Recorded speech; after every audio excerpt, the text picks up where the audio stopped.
Joe's Inner Child Podcast. I noticed that there was another person with your last name who had done the writing with you and produced on that.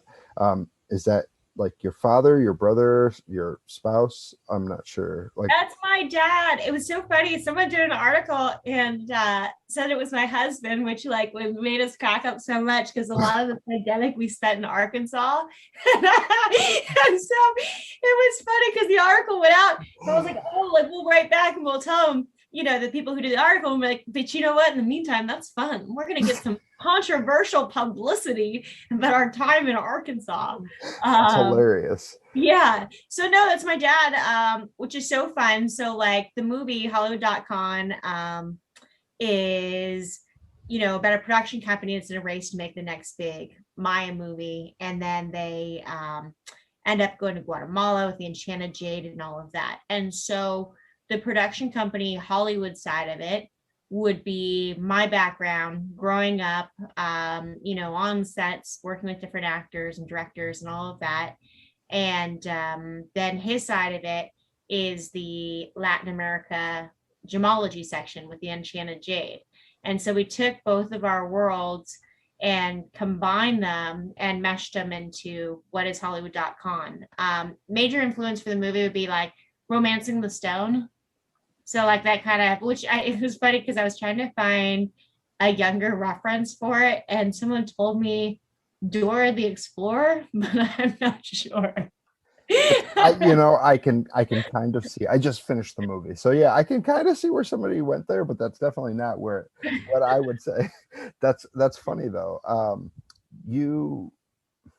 So kind of off topic. I know a lot of this was in Arizona, and I read that you're from Tucson. So I was wondering if parts of it were actually filmed in Arizona. I saw something that said Yuma, and desert parts like that. I wanted to know if it was actually filmed in Arizona or if it was filmed somewhere else. Oh my gosh. So this movie was so ambitious for an independent with all these characters and all these locations. So we filmed in Texas, Mexico, Guatemala, Arizona, and California.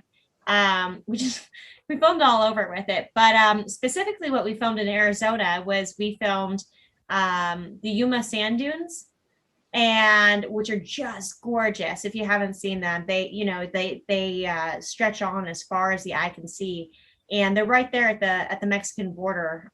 So cool. But so in the movie, without giving too much away, there's a buddy comedy section part of it, and there's the sing-along to one of the Boxmaster, Billy Bob Thornton, the Boxmasters. They had their band, and so they gave me a couple songs for the movie. And there's this really funny song in it that they've done called Glendale that just has the quirkiest lyrics. And so I was like, I want a buddy comedy sing-along to it. And I was trying to figure out where that would be good in the film and what an awesome background for that would be that just felt sort of wide and epic. And so that's where we shot that, was the Yuma Sand Dunes. Now, when I was conceptualizing this, I was this is going to be cool. Okay, well, the Yuma Sand Dunes are used for off-roading. And so there's always people out there and tracks and all the stuff. So if you want that beautiful, pristine look, you have to go when it's 110. That's so funny. So I'm from Ohio. My fiance and I just moved down here to Tucson 3 weeks ago. So that's one of the things that we want to check out while we're down here. So had you been to the sand dunes in Yuma prior to going there to film? I had. They're really cool. I mean, they're just gorgeous. But to get that epic look, it's got to be too hot for anyone to want to be there. So it's a catch-22. So if you go and you want to ride ATVs and you want to do the off-roading, awesome. Go whenever, go when it's cool. But if you're going and you want some photography or anything like that, you have to go when it's 100, 110. We had all of our equipment was overheating, and we had coolers with ice and ice packs to put on the cameras. But then, you got to keep the moisture off of them. So then we had like plastic wrapped around them, and then, like there was no shade, and we had to keep the cars out of the shot. So we were like huddling underneath the vehicles. I mean, yeah, some of the stuff we're filming is just, we have some like quirky behind the scenes footage from this too that I gotta release at some point because it's just too much. Like, what are they thinking? So, like, other than the equipment overheating, what kind of things did you run into as a director now that you hadn't really realized go on behind the scenes while during your years of acting? Let's see. I mean, one of the things I think one of the elements that I probably was familiar with but didn't fully realize is because as an actor you show up, right, and you're a piece in the puzzle, but you show up, and with the directing side of it, and more so because this is an independent, like if it was a bigger project then there'd be a lot more people that would do some of this, but specifically for this was trying to get everyone's schedules to align was like herding cats. And so like now it's so funny because now that I've made this, like if someone is trying to schedule me for something, whether it be like an interview or this and that, I'm like super proactive into like letting people know if things might change, or like if I'm available, like yeah, like sign me off the list, you don't have to check back in to reschedule me, like I'm there, like no more conversations, just there. And so I think that was kind of something that I wasn't necessarily aware of before, but good for like if you're an independent filmmaker and you want to do this stuff, like you're gonna have to do the scheduling. So I guess that's not that interesting of an answer. no, it definitely is. And I totally get that. I'm not like, I can relate to that because I have to do scheduling with all the guests. So I totally understand like touch and go and then a last second cancellation because of all types of things. I totally get it. With you directing this, do you think that this might be, or are you hoping this to be like a launch platform for you to direct more films, either indie or big? Absolutely. Yeah, I definitely want to move into directing more stuff. I enjoy the collaboration experience that I feel directing kind of is more of a collaboration than just purely acting. And so, I mean, I had a blast on this, being involved from inception all the way through distribution, getting it on Amazon. And the development of this really, because we have so many awesome actors and just different artists on it. Like, our color correction, the guy who did the color correction on the film, he did the color correction on Die Hard. And so we made the stuff in Hollywood, really blue, cool tones. And we made the stuff in Latin America, very saturated red, warm tones, so that you subconsciously, as you're going back and forth between the two storylines, where you are. So, I mean, he lended his artistry to it. We had Lendl Black, who was our composer on it. He's won a few Emmys. He works on, he writes all the orchestra music for Yamaha music, which is so cool. So, you just have like these like different artists. And I think as a director, because you're involved, like not just with what's on set, you're also doing the post-production. So you're meeting and hiring these people and like, getting them to, like letting them do what they do because they're great artists, but also streamlining to make sure that like thematically and like narratively, everybody's kind of on the same page. So yeah, I mean, like even like our Foley in this. So for our Foley artist is this guy, Pascal Mazier, who's done over 200 movies. He's really cool. You got to look him up. So one of my favorite movies that he's done is he did the Natalie Portman movie, The Professional, the first one where she's got the little plant with the assassin guy. That's I quote that movie all the time. Leon the Professional. I love that film. And little Natalie Portman, she goes to the hotel and she says, "I put down the name of a girl in my class. If things go down, she'll take the heat." That's always like one of my favorite quotes. I always bring that up and nobody ever knows what I'm talking about. So sorry to go on that tangent there. No, it's a great film. I know what you mean with the Leon the Professional. So our Foley artist, he does everything by hand. So Foley is the practical sounds, like when people set down a coffee cup, or they open and close a door, or they walk into a room. A lot of that now, or the wind, birds, like a lot of it is all pre-recorded, and then they just drop it in. So he still does it by hand, and it's almost like a magician, where the ways that he's taught to do these different things, like he can do an explosion just with his mouth, and like a few other random items. And so these are passed down like a magician from generation to generation. And unless you're like the protege of someone, you don't learn these things. They don't share these secrets. And so he's currently teaching his daughter, but it's a dying art form. It's a really cool art form. And so he's a family friend. He saw the movie. My dad was in France and showed it to him. He's like, I love this. This is great.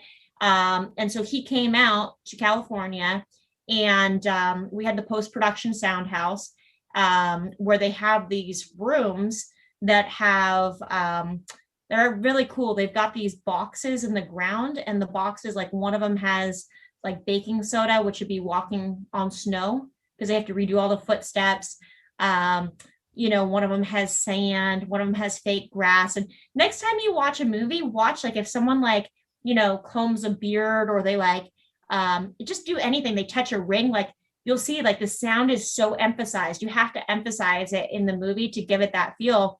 And so Pascal flew over with all of these bags, and the bags, like when we opened them up, they look like trash. Like they were like, but they're his tools he'd worked with forever. So he just had these like old purses, old jacket, old shoes, like, snowboard binding stuff. And, but what we did with the movie was, because it's comedic, we up the Foley sound for everything. So like the camel, when the camel's in there and the camel smacking its lips, like it's overemphasized. When I'm sitting on the couch in the beginning of the movie with Veronica Lake, the Paige Howard character, who's the producer, and we're talking and she moves next to me, the couch, we made like extra squeaky, like squeak, squeak, squeak, squeak as she moves over. Devin Rattray, who plays the hotshot producer in this, Andy Slimick, when he's talking and he's like got the chains moving, like you hear the chains, because we went out of the way to make that like its own comedic feel to it. So there's a lot of these like weird little artistry elements to the movie that we tried to pay special attention to, so that there's something special in these different spots. That is, the attention to detail there is insane and super impressive, especially like you said, you hadn't done or this is your biggest directorial project, so far. I know I've seen you had a couple credits on IMDb for shorter things, but it's cool. You had mentioned the sand. Did you have to use that on the Yuma sand dunes at all to fill in any of those footsteps? Yeah, we did. Yeah, we used the sand. And, I think that like my big thing with this is, for any element, I wanted to bring in people that I really respected and collaborate with them, but also just kind of like let them do what they do. And that's big to me. I think that if you find people that you respect and you surround them with any sort of like artistic endeavor or work, whatever, you're going to end up with something that's unique, that has cool flavors to it. And it'll be good no matter what. I love that. Did you initially plan to star in the movie when you were writing it? Like, did you plan to, I know your character's obviously, your name is Mika, her name is Mika, but were you planning on starring and directing it from jump when you initially, like, as you said, conceptualized it? So my plan was directing was a big thing on it. But then as we started working out everyone's schedule, I was like, I'm available. I was like, I'm here, I'm available. So, this makes it easier. Okay, like I'll just go ahead and put myself in as this role. And then I was like, well, I guess that's kind of like, you put that down in the catalog of work that like you wrote, directed, starred. And I'm like, okay, like that's kind of, that could be kind of fun. That could be kind of neat. But no, the initial thing was I just wanted to do a large scale project with directing and do this adventure stuff. But yeah, and then I was available. I was there. So we didn't have to schedule me and didn't have to work around me. Like, and also like any pickup shots or like anything, I could rewrite stuff. So I think honestly, like the honest answer is just that like it made it easier for this type of movie. Super convenient, especially like, was most of the stuff done prior to COVID? Yeah. Okay, so I'm assuming that it was easier for you to like do any like little reshoots of yourself, even though it was during the pandemic and you guys were in post production. I wanted to know though, there were multiple animals in the movie. You mentioned the camel. There was a snake. I can't remember what else there was, but did you actually work with animals, or were those things kind of added in? No, we worked with the animals. So I'm a big thing of this is my thing. If you're doing an independent movie and you have access to something that will be interesting and fun and you can work it in, if it like, as long as it's not too distracting from the story. I mean, I think that's the spirit of independent film. I think that, add the camel in, add the wildebeest in, get the snake in there, like, I think it's fun because some of these big studio movies, which are so fantastic, but sometimes they're a little bit more corporate, and this that you don't have to be. So, make it weird, go weird. I love it because like indie, like you said, that's the place where I feel like you have a lot more freedom. So you might as well, shoot for the stars and then show that works when you get into, start working with a big company. Did you come up with the WB Worley brothers, like the little things like that in 16 minutes, like the little like kind of like gags at real things with like a twist? Were those things that you came up with, or were they sorry, this cat, or were they things that were suggested to you by somebody else on the team? We all brainstormed together. So I don't remember, my dad and I like to brainstorm on stuff, but it was just trying to add as many little like homage type things too. Like there's an homage in there to Pretty Woman. There's an homage to the William Shatner Twilight Zone. Did you get that one? I don't think I got the William Shatner one. I obviously got the Denzel Washington King Kong one, but I did not. I think I missed the Shatner one. The Man on the Wing? I The Twilight Zone? Gotta watch that. I haven't like I have seen all of it, like every bit of Twilight Zone, but it's like so much. I've consumed so much media that it's hard for me to even pinpoint certain things at this point.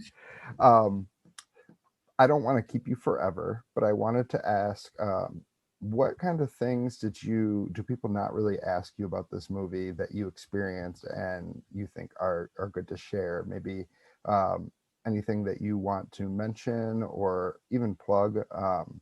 You've mentioned a lot of the other people that work on it, and you've said it's collaborative. Maybe if there's anybody else that you haven't really gotten a chance to say anything about, or any of the behind the scenes process that might not be well known, or even just plug your social media. I like to give people a little platform at the end to kind of do their own thing.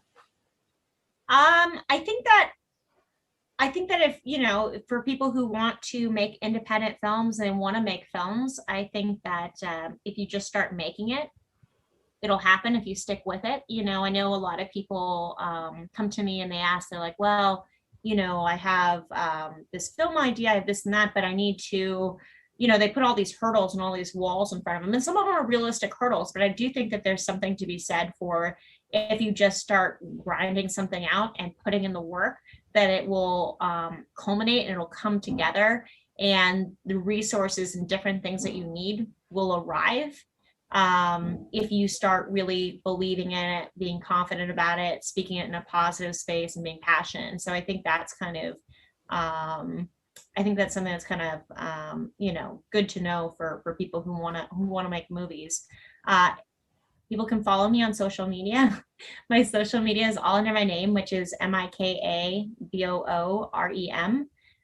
We have a website for the movie you can check out too. It's got some behind the scenes photos on it, pictures of our animals, and that's Hollywood.Con.net. And yeah, the movie is fun. It's quirky. It's goofy. We've got a great ensemble cast. It's something that you don't have to think heavily through. You can just enjoy and go these adventurous places. There's no, religious politics, sex, violence in it. It's just, something that people of all ages can explore and hopefully find a weird character in this that they connect to. Literary Joe's Inner Child Podcast.